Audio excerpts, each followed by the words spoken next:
Welcome back to SGE TV. We're going to start out reviewing the answers from this week's quiz. Advisors, if you have not yet given the quiz, please pause the video now so students can complete the quiz. Okay, let's review. Question 1. The first thing you should do when you get your application packet is A. Put it in your binder. B. Write the essay or short answer. C. Find the due date and write it in your SGE agenda and or TSCS spiral agenda that was provided at the start of the year. Or D. Think about who to ask for a teacher recommendation. The correct answer is C. Due dates and backwards planning from due dates is such an important life skill. Question 2. The task that takes the longest when applying to an SGE is A. Completing the interest form, B. Completing the application, C. Completing the essay or short response, or D. Listening to the commercials in advisory. We know that the most enjoyable part of the SGE process is watching Lindria and I each week on SGE TV. So we know none of you chose D. Exactly, Shamar. We deserve a Grammy for the hard work we put in. Anyways, the correct answer is C. Completing the essay or short response. That is the task that takes the longest, and so you should plan for it and give yourself enough time in your SGE agenda to complete it. Last but not least, question 3. This is a review question because it's so important that you know the SGE requirements. Which of the following would not count as an SGE? A. Job shadowing your mom for at least 5 full days. B. A 5-day academic summer camp at the University of Memphis. C. Completing over 35 hours of volunteer work at the Memphis Zoo. Or D. Working a job with a company that has an official tax ID number. Well, guess what? The correct answer is A.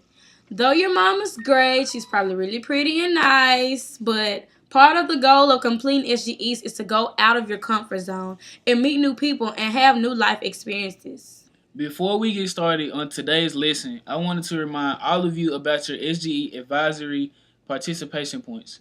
As we shared last week, you can earn your full participation points each week by paying good attention and using work time productively and then apply extra credit to the class of your choice. Remember, if you earn most of your points, you can put that towards extra credit in any class. Alright, let's dive right into today's lesson. Completing a short answer or essay part of the application. Yeah, this is important.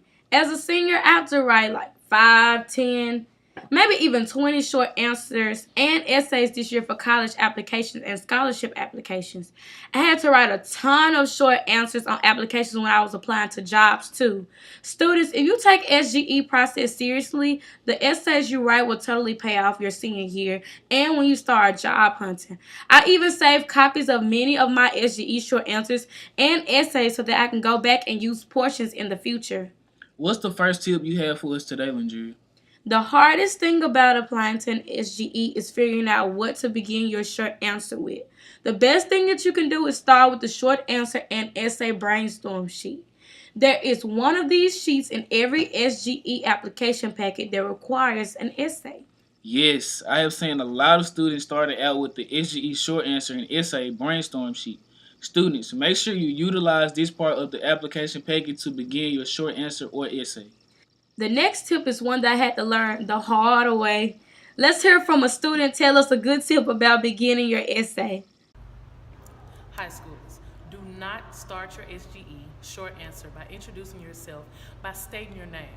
It turns out that people reading your essay already know your name because you list your name on the application.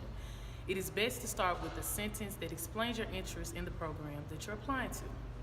Never say something like, "Hi, my name is Desiree Powers, and I'm in the 12th grade at the Soulsville Charter School, and I'm applying to Crash Course program." Instead, hook your reader's attention by giving a personal story. Say something like, "Ever since I can remember, I have wanted to be a nurse. When I was younger, I would watch TV shows about doctors and learn more about the diseases afterwards by looking them up online." Thanks. That second essay opening was great. That reminds me of my second tip. Make your essay personal. That's right, Lindria. The people reading your application knows that you are probably interested in certain subjects. Like if you're applying to a nursing SGE, you likely enjoy science. What they don't know is who you are as a person and what you're passionate about. It is helpful to tell them what interests or experiences you have that match to the SGE that you are applying to. Exactly. Tell a story. Your story has to relate to the program you are applying to, but a personal story will go a long way in making your essay stand out. Let's listen to another example. I am interested in applying to engineering SGEs. This is a personal story that I used to use in my application for the Society of American Military Engineers SGE, and I wrote, as a child, I was obsessed with Legos. I used to build different structures with Legos all the time, and then test those structures to see how strong they were. If they broke, I would rebuild the structure using a different design. Now that I'm older, I am interested in participating in the Society of American Military Engineers SGE so that I can continue to learn on how things are made. I always thought telling a personal story was not professional for an SGE application, but actually, SGEs want to get a sense of who you are and why you are interested in applying. Exactly, Shamar. If you tell a personal story that connects to the SGE you are applying for, you will stick out to the person who is reading over your application. Finally, I want to talk about the importance of asking for help. Asking for help. One of the best ways to help you write a successful essay is to write several drafts. And again, asking for help as you go. Actually, really smart. I know that having someone else look at my work can help me avoid typos and other errors. I also know that advisors and or SGE director are all here to help me write the best essay possible.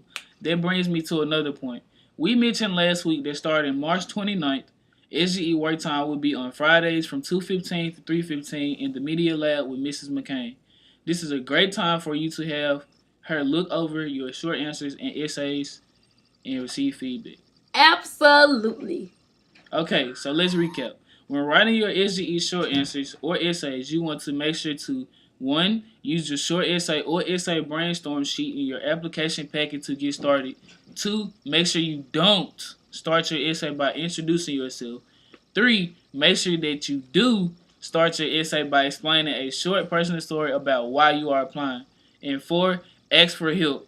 Plan on writing rough drafts of your essay and have someone review each draft, making changes as you go.